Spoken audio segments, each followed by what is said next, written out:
Right.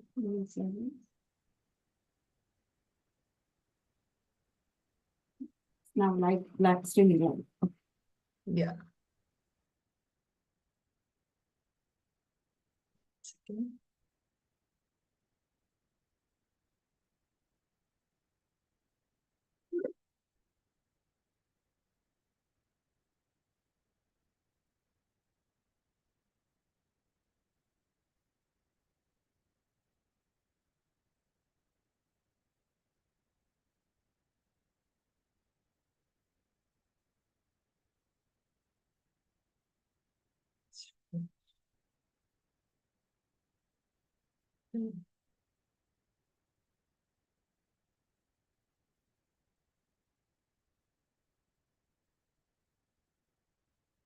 Okay.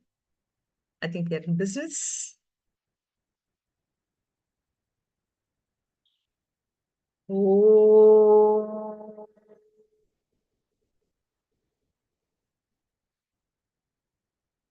Oh.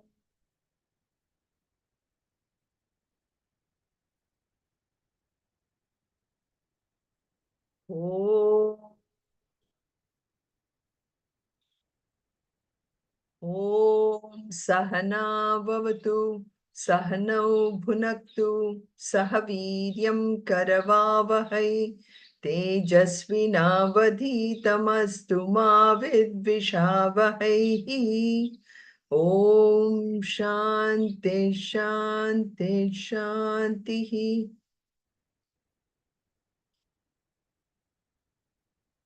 ॐ पार्थाय प्रतिबोधितां भगवतां नारायणेन स्वयं व्यासेन ग्रथितां पुराणमुनिनां मध्ये महाभारतम् अद्वैतामृतवर्षिणीं भगवतीम् अष्टादशाध्यायिनीम् अम्ब त्वामनुसन्ततामि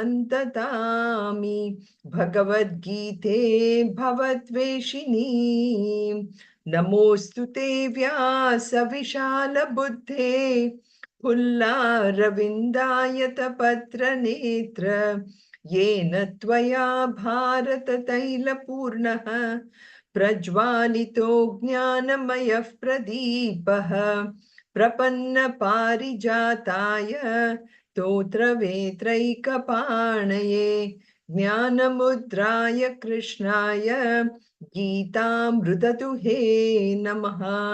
वसुदेवसुतं देवं कंसचानूरमर्दनं देवकी परमानन्दं कृष्णं वन्दे जगद्गुरुं सर्वधर्मान् परित्यज्य मामेकं शरणं व्रज अहं त्वा सर्वपापेभ्यः मोक्षयिष्यामि मा शुचः. So we are on the 10th chapter where we're getting a real glimpse of who is this God, you know. Uh, we all have different ideas on who is this God, but we never ever think that God is so close to us. You know, it is that God who is there everywhere, who is actually perpetually residing in all the things in the world which we can call as the manifestations of God or the glories of the Lord or the vibhutis. And this chapter, 10th chapter, is really that aspect of us bringing us close to God by bringing all the things that we don't really bring close to us, you know. The things that typically are close to us are things which we have now very passively given control over, and we say that is close to us, you know. Like, for example, material things, you know, we have given control on material things, so now material things are more close to us based on what the value of that thing is to us. So we, you know, 10th chapter is really asking us to get out of that mode and to see the things in front of us as vibhutis of the Lord. It can come from very, very simple things, even simple things as a book here, as even a pen, for example, as something which is that creation of the Lord. So that creation is what he's referring to, and that is the genius, if you want to say, of that Lord of having created this. But what do? We take this thing and we say, I created it. The minute the I-ness comes into it and the minus in the sense, my pen or whatever, then what happens is we forget that this is actually an act of that Lord of having created this particular pen. So it is that power for us to, not think that this is my power, but it is the power of the Lord which has made this happen. So this is something that is where the 10th chapter really begins, because we have Arjuna who's asking this question, saying that, yes, yes, yes, Krishna, now I understand everything what you're saying. I understand that you are none other than the Brahman incarnate. All this, he says that. But yet, he says, tell me something that will make me really, really appreciate you, recognize you. In fact, the word is recognition. Tell me something where I can actually recognize you, because today I believe that, everything here is something that I have created. You know, I have created in the sense through looking at my own ego. I'm looking at, I did this, everything is mine here. But show me, Krishna, how this is who you are. This is who you are in the person. So that is where 10th chapter is really asking us to look at the entire world as the vibhutis. And of course, Krishna doesn't want us to look at just a pen and, an iPhone or whatever it is in front of me, but he wants us to think big. It's just like the example that I gave before is when you see this gigantic um, animal like a camel or an elephant, you really wonder, how is this creation possible? How do I really come to, understand the greatness or the genius of the Lord? So that's where this whole thing is all about. So, in a reflection, I wanted to put this up, which uh, Krishna is saying, infinite are my names. You can count the grains of sand on the shores of the ocean, but my glories and my names are much, much larger. And that is why, we can count all the things which are in front of us, like this pen, the phone, and, even the things which are in the house. And we think, that's what this world is about. But he's saying, Krishna is telling Arjuna, it is actually impossible for me to tell you all my manifestations in which you can behold me.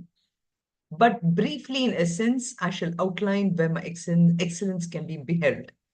And that is how the 10th chapter from Shlok, if you want this, I just want to, I shall, he talks about his excellence, where he can actually be perceived. So from the 20th shloka onwards, we saw this, of course, last time. He starts with the innermost self of who he is, where he says, I am that self, which is there in beginning, in the middle, and everywhere. So making us understand that, Krishna, because that was a question that Arjuna asked, is, tell me how I can start to glorify you. He starts with first, again, the subtlest of the things within us, which is the mind. And he said, if you can only grasp me at the mind level, that is where this thing is about, where he's saying you can grasp me at my mind level. I am everywhere. I'm in the beginning, I'm in the middle and end, right? So, but then of course, Arjuna wants something more tangible. Like we used the word alambanam last time, alambanam or a support. He wants something really tangible. And that is where from shlokas 19 to 38, We start in about 20 shlokas. We saw about starting to see the 75 glories. And all these creations, he says, are nothing but my own manifestations. You know, like the examples we have given before in Mundaka Upanishad, I am the creation, the whole thing, and I am the creator also. Everything is just me alone. So, in other words, Krishna is almost looking at Arjuna and saying that, hey, Arjuna, if you can look at yourself, you are the creator, you have been created by yourself. If you can come to that understanding. But of course, Arjuna, like all of us, doesn't look at it that way. He is not taking himself as a creator. He looks as I'm separate, Krishna is separate, the whole world is separate, and I'm only living in this world, right? I am living in this particular big world. This is a Jiva Jagat Ishvara, everything is separate. So that is where from Shlokas 21 onwards, you see Sri Krishna starting to list all the Ishvara's expressions. And in this beautiful one, he talks at three levels. The the greatness during daytime, the greatness during nighttime. So if we want to meditate, again, this is all because Arjuna wants Krishna to tell him of the forms on whom he can meditate upon. So he starts with the Adityanam Aham Vishnuhu, and we talked about the 12 Adityas were the sons of Aditi, and the 12 also represents the various phases of the sun, indicating the months through which he goes through, right? And that is during the daytime. He's the sun, and then he is the Marichi among the Maruts. The Maruts are the devatas who represent the different kinds of breeze, and among them, Marichi is considered to be the most powerful of those breeze. But even this one, somebody like Hanuman was able to, in Sundarakand, there is a story about how he's able to go beyond this. So this is, I'm making sure it was really Sundarakand. Yeah, it is Sundarakand of Tulsi Ramayan, where he talks about it. And then if any reason Arjuna is thinking that, oh, okay, how about the night? Are you really available only in the more daytime? He says, no, even in the evening, nighttime, I want to tell you that among all the beautiful stars, I'm the moon. Then in Shloka 22, now Krishna goes to the aspect of knowledge and everything. But I want to ask, any questions here so far? No, right? Okay. So here in the Shloka 22, he talks about how, how among the Vedas, Samaveda is so very beautiful. So too, among anything you can think about in this world, he's saying, I'm the best. So this is how he's saying, and maybe he's choosing Samaveda because, Krishna plays a flute, and a flute is used to produce music. And therefore, since Samaveda is that Veda where things are chanted, and it also has the essence of Rig Veda, which is the oldest Veda, and it is considered to be the most important of the Vedas too. So the essence of Rig Veda is in the Samaveda, and that is why he says Vedanam Samaveda Asmi. And then Devanam Asmi Vasavaha, Vasava representing King Indra. Because Indra is the king of gods. And so among the Devas, I am that Indra. Then Indriyanam Manaha Cha Asmi. So, and then who is the god of all the sense organs? Indriyas. Indriyas are the sense organs. And the controller of all the five sense organs is the mind. So he says among the senses, I am that mind. And then finally, Bhutanam Asmi Chetana. So then among all beings, Bhuta, among all beings, what is it that gives something life? He says, I am that life in all the Bhutas also. So this is at 22, we did that. And we spoke about how the Vedas, they are the large body of knowledge, which is the essence of Sanatana Dharma. It is composed in Sanskrit, and it constitutes the oldest layer of Sanskrit literature. And it is really the body of literature which gives you, which is a starting point for a lot of religions, not just Hinduism, but also Jainism, Buddhism, even though there are certain levels of Buddhism where they don't accept the Vedas. And if any of you have the time, you should go through the second chapter of Bhagavad Gita, where Swami Chimananda has really broken up so well the theistic religion, atheistic religion, everything. So the whole thing is actually nothing but in the Vedas, and Vedas are four in number: Rig Ved, Yajur, and Atharvana Veda. But apart from that, what are the Vedas? They also contain four divisions. They have the Samhitas, the Brahmanas, and the Aranyakas, everything. So this is really the body which he's talking about. Then among the Vedas, Samaveda is really the most important. Like we said, it's very beautiful, it's very musical. And last time we also went through these definition of how Samaveda is broken into. And then Devanam Asmi Vasavaha is the king. Indra is considered to be the most powerful of all the devatas. So he says Devanam Asmi as Aham, I'm Vasava, and which is referring to Indra. And then Indriyanam Aham Asmi Manaha.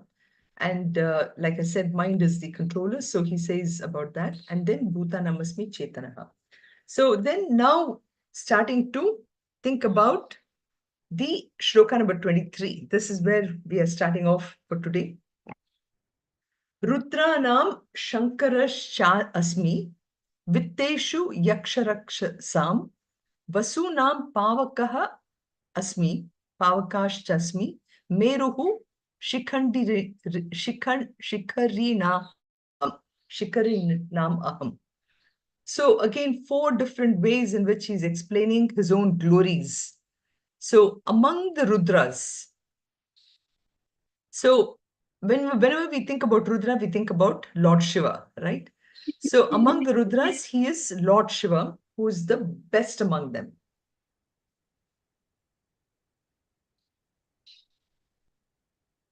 And then Vittesha Yaksha Rakshasam.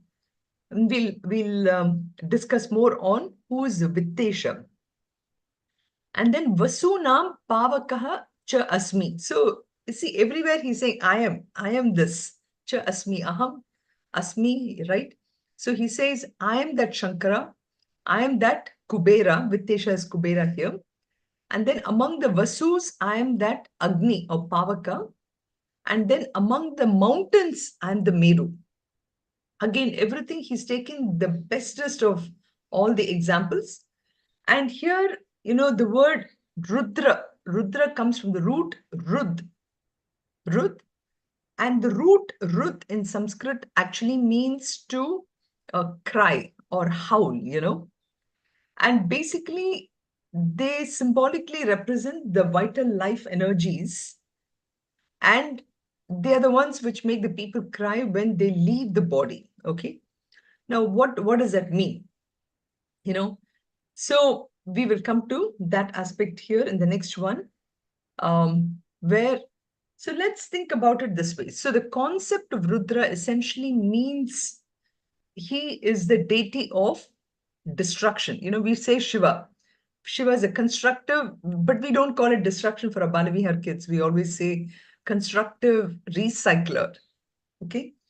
Now, the reason for constructive recycler is where, I'm showing here this whole cycle of life. We know that any fruit, the origin for it has to be from a flower. Okay, the flower must die in order to yield the fruit, Then what happens to the fruit? The fruit must perish before the seeds can come out, right? And the seeds, when they go into the ground, they also have to break open to give you the seedling. So in all this, so it's a continuous process of a kind of a destruction that is happening. Okay. And in this destruction is where this Rudra energy comes into play. And this is what the rishis, the rishis who were so subtle in their minds, they really respected, they fearlessly respected and adored this deity of Rudra. And this deity of Rudra who is for creative destruction, or creative this one. And this, among all these Rudras, Shankara was considered to be the most powerful or the best of all the Rudras. And here I've just broken the word Shankara in Sanskrit, in Sanskrit. Shankara, who is a Shankara? Shankara is that Shamkaroti Yaha. That or he who does Sham, Sham referring to auspiciousness, Kalyanam. Okay. I know many of you must have know this Upanishad Shanti mantra. Shanno mitra sham varunaha, shanno bhavat yamam, shanna indro brihaspatihi. That. So Sham basically means auspiciousness or mangalam. And therefore, Shankara is one who does the Mangala Karta. He is the one who's doing Mangalam also. He's saying, so that is who Shankara is. Shankara means that person who is actually bringing auspiciousness. It doesn't look like that when we are calling him as a constructive destroyer, right? But he's the one who actually is removing sorrow, and he's the one who removes the crying from the family. Wherever Rudra Parayanam takes place, the crying actually goes. And that is why you do this Rudra Parayanam 11 times. And because by chanting that takes away all the crying or the howling, So that is why this Rudra is very important. And you have this 11 Rudras. And that is why you do this 11 times Rudram chanting. The Rudram chanting is because for each of the 11 Rudras is why you do it. Hara, Bahurupa, Trembaka, Aparajita, Vrishakapi, Shambhu. Shambhu is the one who's referring to Lord Shiva. Then Kapardin, Raivata, Mrigavyada, Sharva, and Kapalan. So Krishna says that Lord Shiva is Ishwar's expression because he is the calmest of all, and he brings joy to the devotees. So they invoke this Ekadasha Rudra in all the 11 pots, and all of them are Rudras, but among them, the most important is Shankara. Okay. So that is why he says, even among the destroyers who we think is destroyers, Shankara is, I'm the best, I'm that Shankara.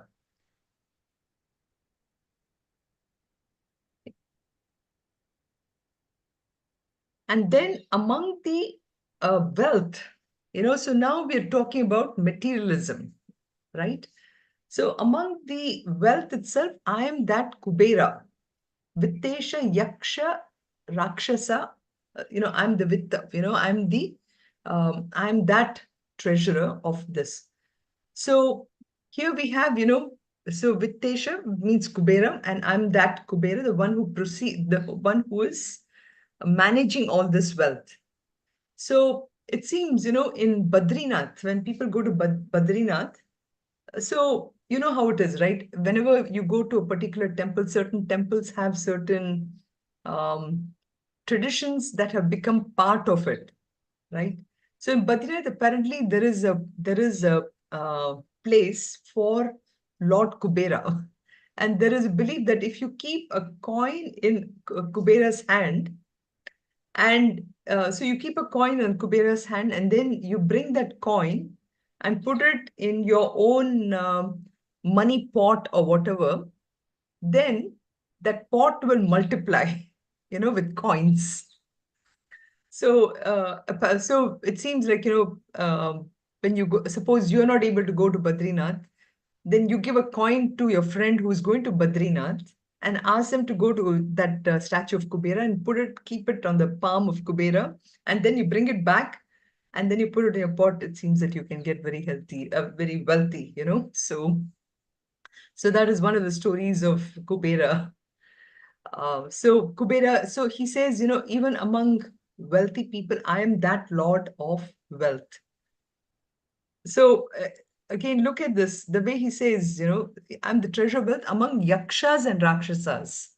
So uh, I guess in those days itself, they kind of considered only people of lower caliber, like yakshas and rakshasas, as one who actually has a lot of this wealth.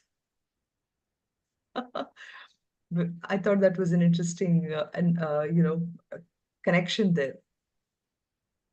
And then among the Vasus, very interesting, so Vasus refers to the seasons. Okay. Now, in US, we think about only 4 seasons, right? We think about the spring, summer, which is now from summer, we are just getting into fall, and then from fall to winter.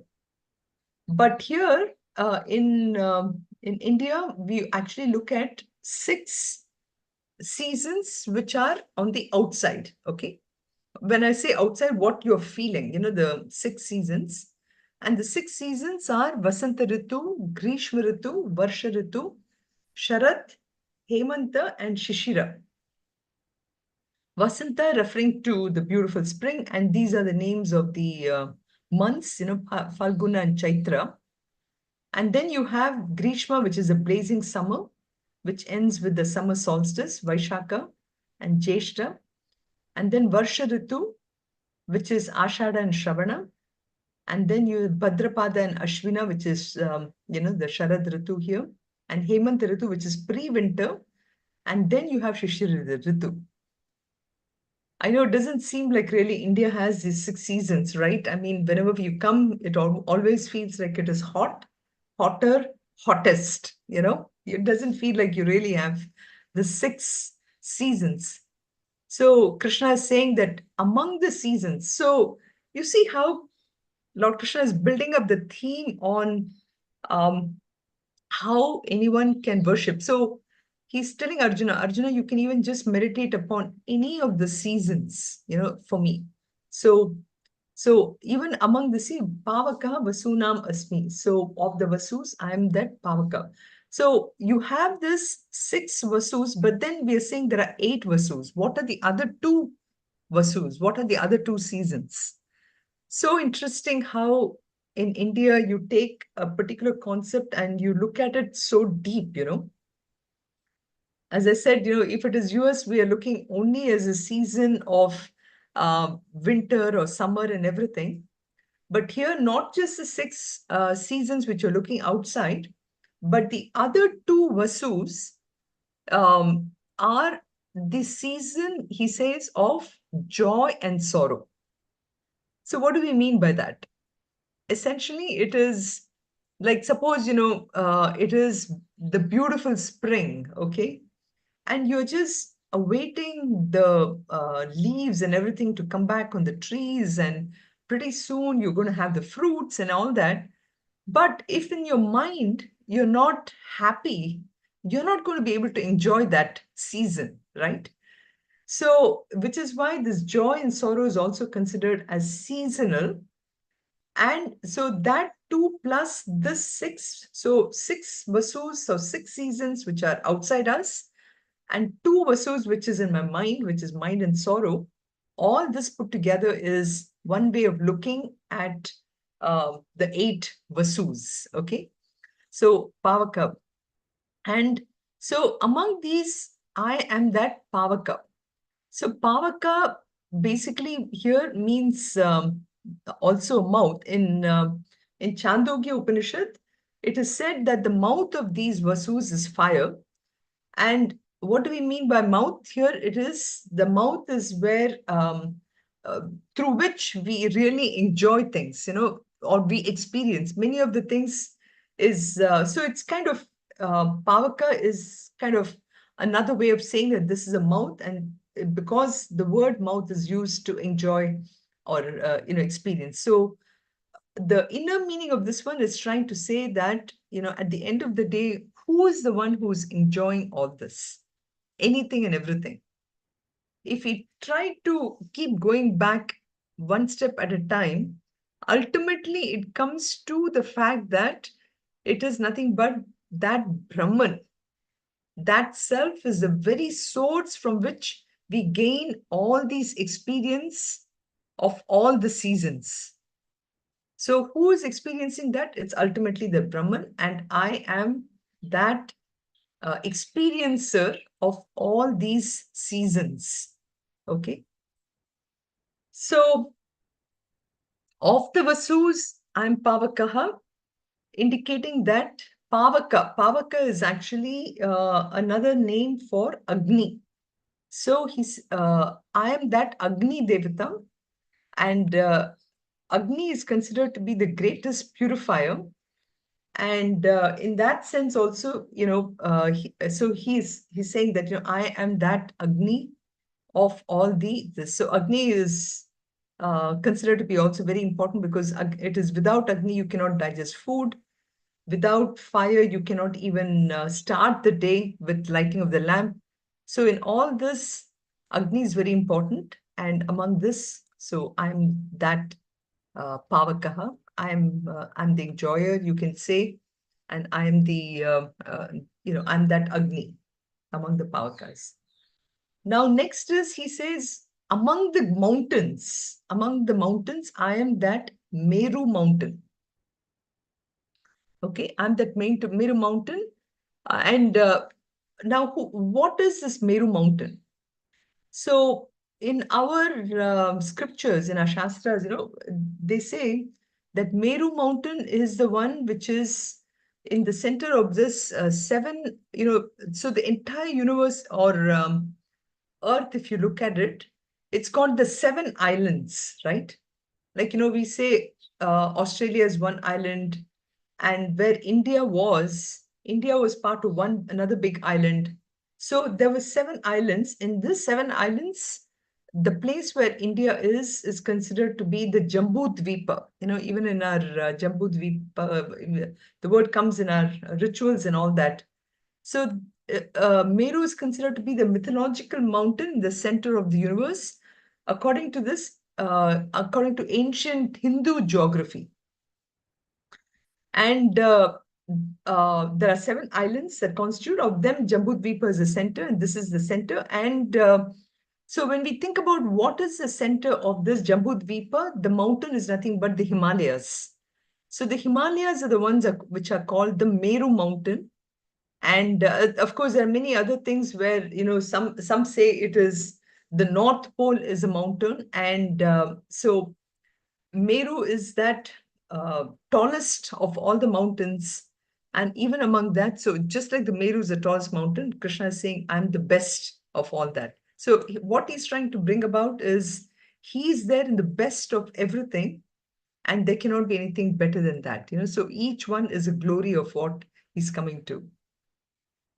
So that was Shloka 23, where he has glorified the mountains, then the seasons, and then the god of destruction, Rudras, and also the wealth, among the wealth. So 4 different things he's glorified here. Then coming to, in Shloka 24, he now starts to glorify the teachers, the teacher, the ruler. So he starts to talk about, and the ocean. Okay. So what is that? Purodhasam cha mukhyam mam. Purodhasam cha mukhyam mam. Vidhi partha brihaspatim. Vidhi partha brihaspatim. Senaninamaham skandaha. Senaninamaham skandaha. Sarasamasmi sagaraha. Sarasamasmi sagaraha. So he's saying that Purodasam cha mukhyam mam vidhi partha brihaspatim. So among the teachers, so Brihaspati is considered to be the teacher of the celestial beings. Okay. And here we'll talk about what does he mean by Purodasam cha mukhyam mam.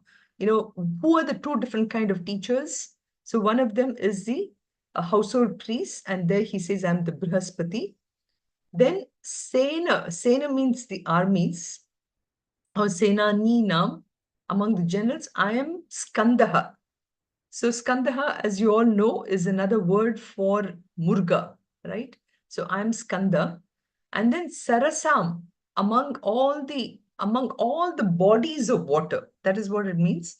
Among all the water bodies, I am the largest of them, which is the ocean. So when we think about, water which is there in ponds, lakes, and rivulets, rivers, and oceans. So ocean is the biggest body of water, right? So in that, he says, I am that ocean. So let's take each one of the words and really understand why they're being brought in. And, as we said, there are 75 glories, and we're trying to understand each one. And I know they're very descriptive, and sometimes it can be, some things which I've never really studied, right? And sometimes it can be something so different. But here he says, for example, Brihaspati in the Puranas is considered to be the guru of Indra. And we have talked about Indra, the Vasavaha. So Indra himself is the king of Devatas, and his own guru was Brihaspati. And who was Brihaspati? He was a son of sage Angiras, who is considered to be one of the 7 original rishis. And we have come across that word Angiras in the beginning when we talked about the 7 rishis in the beginning of this chapter, actually. So his counterpart in the world of demons of Asuras was the Shukracharya. So he's also considered to be the lord of the planet Jupiter. So Jupiter again is one of the biggest planets, and the lord of that. So that is who Brihaspati is. Brihaspati is also mentioned in Rig Veda as the Brahmanaspati, meaning that he had the status of the biggest, the most, what should I say, the best teacher, not best teacher, the most powerful teacher, you can say. So among the Purohitas, like even if you take all the priests, right? Like here it says, Purodasam cha mukhyam mam, among the household priests. So why is the household priests given so much amount of prominence, right? So the reason is, among the Purohits, there are, the Vedic priests who officiate in rituals. And in this, there are 2 of them. One of them is the celestial Purohits and the earthly ones. So Brihaspati is a celestial Purohita. So in the heavenly world, he's the Brihaspati who helps the, like I said, he's the guru of Indra. So he's the priest of Indra, king of Indra's. I'm Brihaspati, the heavenly priest of Indra. So he says, so he's the Mukhyam. I'm the main one. And in fact, Purodaha is one who you keep in front, So Puraha Date, the one who is placed in front, one who's seated, one who guides me. Such a person is called as a Purohit. And among these Purohits, I am that Brihaspati. Then Sena Ni Namaham Skandaha. Among the generals, I am that Skanda. So not only is he an ideal teacher represented by Brihaspati, but he is also an ideal warrior. Okay. Now, why does he bring again this aspect of, as a warrior, to bring about that, as a human being, we also, we sometimes, like how in the pledge, we have this, how does the pledge go? We stand as one family, bound to each other with love and respect. We serve as an army, courageous and disciplined, ever ready to fight against all low tendencies and false values within and without us. So, I am that warrior who is fighting within myself to conquer all my evil, all my bad qualities or something. So I'm the greatest warrior in that sense. So Krishna wants to mention that, he is uh, the greatest warrior, just like how Skanda is. Now, why Skanda? What is the reason why this word Skanda is? So Skanda is considered to be the one who flowed out, who emerged out of the Lord's third eye, and who had extraordinary strength. And there is this in Kalidasa's, in Kalidasa's one of the poems, there is a long epic which relates to Skanda's birth, youth, and victory over the demon Taraka. So, who does Taraka, this demon, represent? He represents this tyranny and evil. So Taraka was so powerful that that all the gods had been defeated by him in a battle many, many times. So finally, the gods had to, they were kind of almost sent out of heaven by this Taraka. And so Taraka, the heaven itself was not really considered to be safe against this rage of Taraka.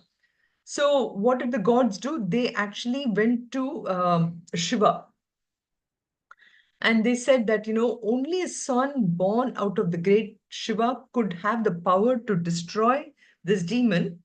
And so this is where the story of Parvati and Shiva comes. So Parvati, even with her beauty, could not really attract Shiva.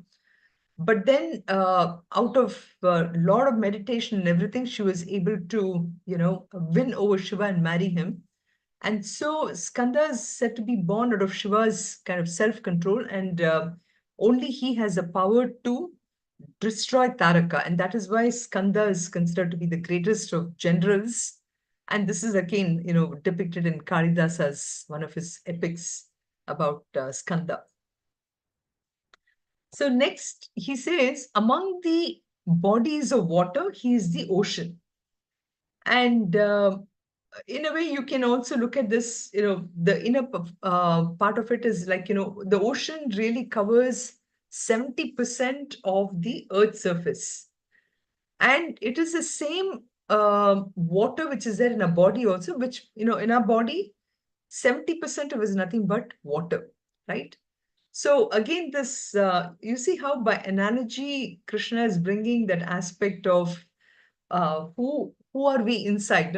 Earlier itself, he had said about, Bhutana, Masmi, Chetana, and everything, the life principle within myself.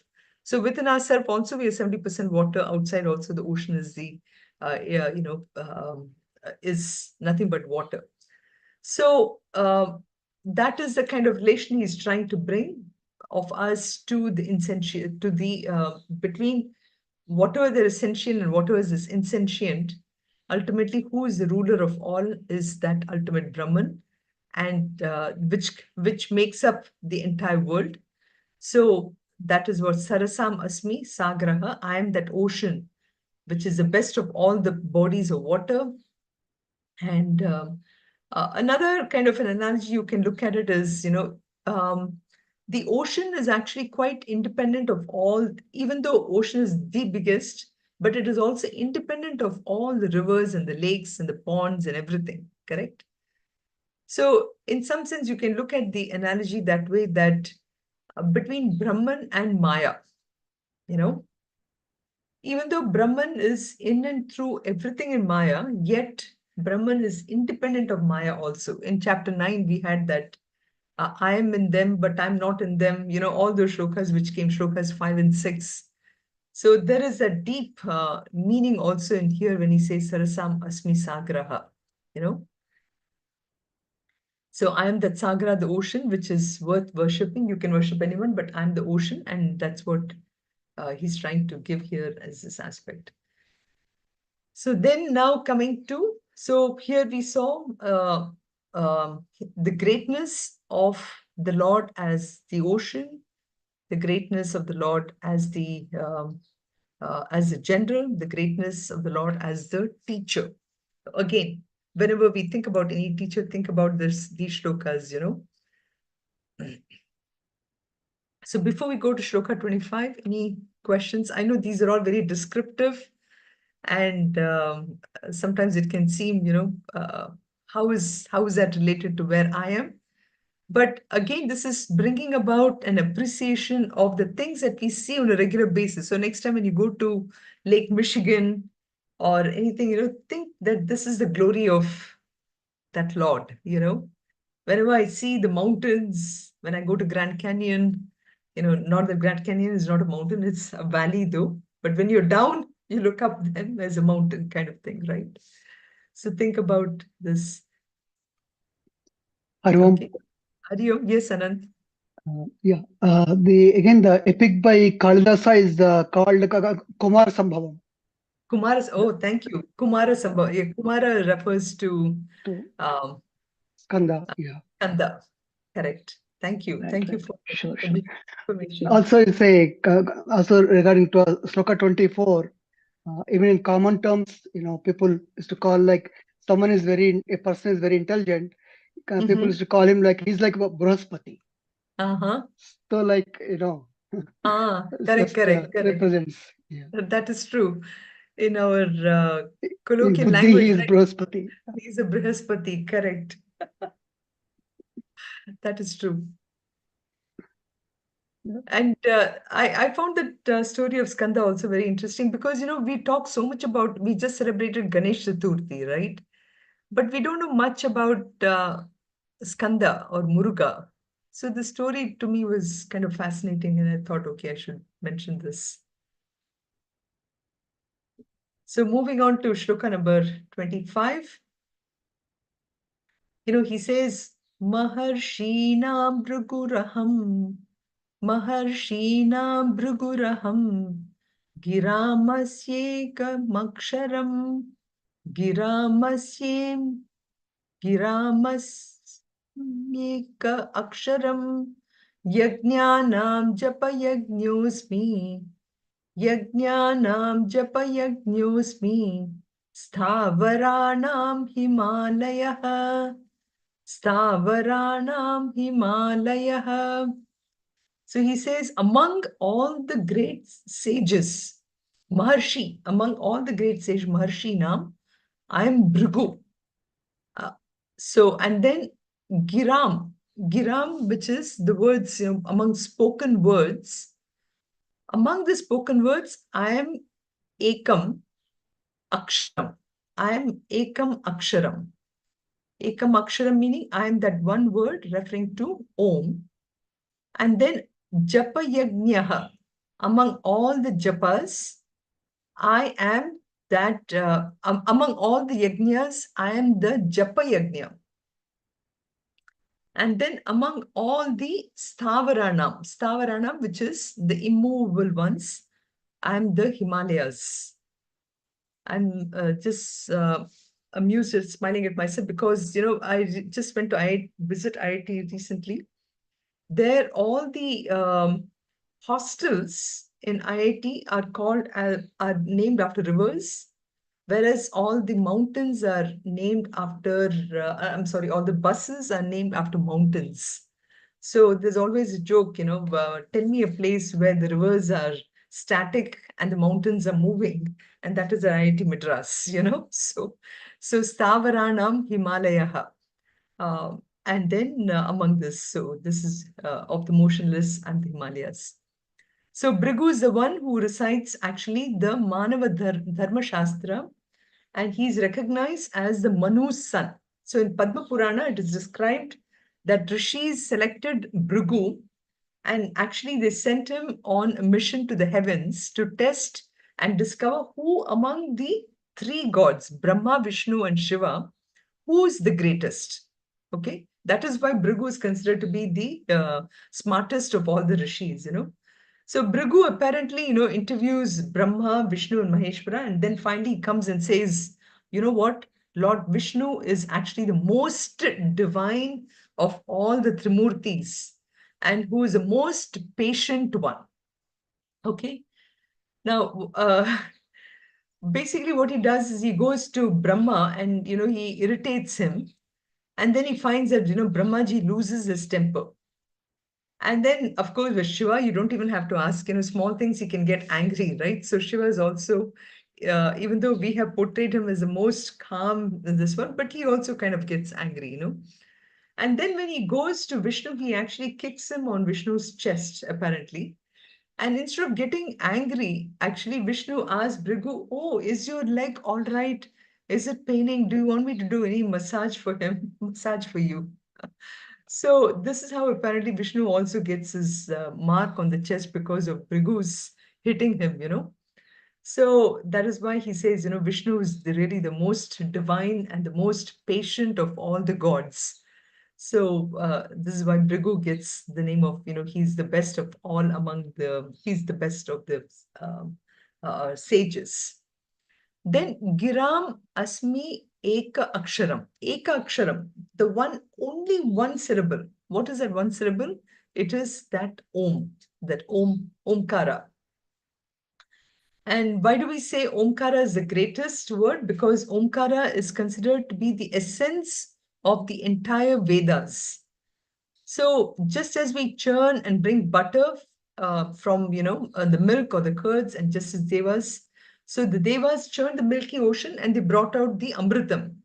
Similarly, Brahmaji churned the Omkara and brought out the butter, which we call this as Om. And Om is considered to be the most powerful of all the mantra, of all the syllables. And that is why among all the spoken words, Om is considered to be the best, or the most. I'm not even sure we can call this as important or best or great or anything. It is what it is. It is, Om is the word. That's how we can say, and we use Om as the support. And in the Mandukya Upanishad, of course, Om is talked about so much, right? So Om Girami. So the Giram here means that among the words, Om is considered to be the most important word. And then Yajnanam Japaha Asmi. So I'm the Yajna, this among all Yajnas, the Japa Yajna is considered to be the most, is one Yajna which anybody can practice, right? There is no restriction to it. You can do japa at any time. It is, you don't have to be really a Brahmana to practice japa yajna. Anybody can do that. So that is why he says you can be a Brahmana, Kshatriya, Vaishya, Sudra, anybody at any time. This one, you don't even have to have really a sacred thread to do it. Anybody can do it. And that is why among all these, japa yajna is considered to be the most. This in japa yajna, the word ja indicates what janma vichedaha, the end of the cycle. It indicates the end of the cycle of birth and death. And the next letter pa indicates what pakara papa nashanaha, janma pa. So basically this particular sadhana destroys all kind of papa also. So that is why japa yajna is considered to be the most important. And stavaranam Himalayaha. So among all the mountains and the Himalayas, so the most sacred mountain range that is why Himalayas is considered to be the most important. This one, which is nothing but the abode of Lord Shiva, right? So Himavan's daughter was Parvati, and so that is considered to be the most important of all the. So we've covered Himalayas, we covered Japa, and then we covered the Akshara in this one, and then we considered the best of the Rishis. So we covered quite a few of the glories today, and maybe next week before we start, we can reflect upon what does this mean, reflecting on each one of them. So we can stop here, 6:58. Sarve bhavantu sukhinah, sarve santu niramayaha, sarve bhadrani pashyantu, ma kaschid dukkha bhag bhavet. Om shanti shanti shantihi. Om purnamadav purnamidam purnat purnamudachyate. Purnasya purnamadaya purnameva vashishyate. Om Shanti Shanti Shanti. Harihi Om Shri Gurubhyo Namaha. Harihi Om. So let me stop the recording.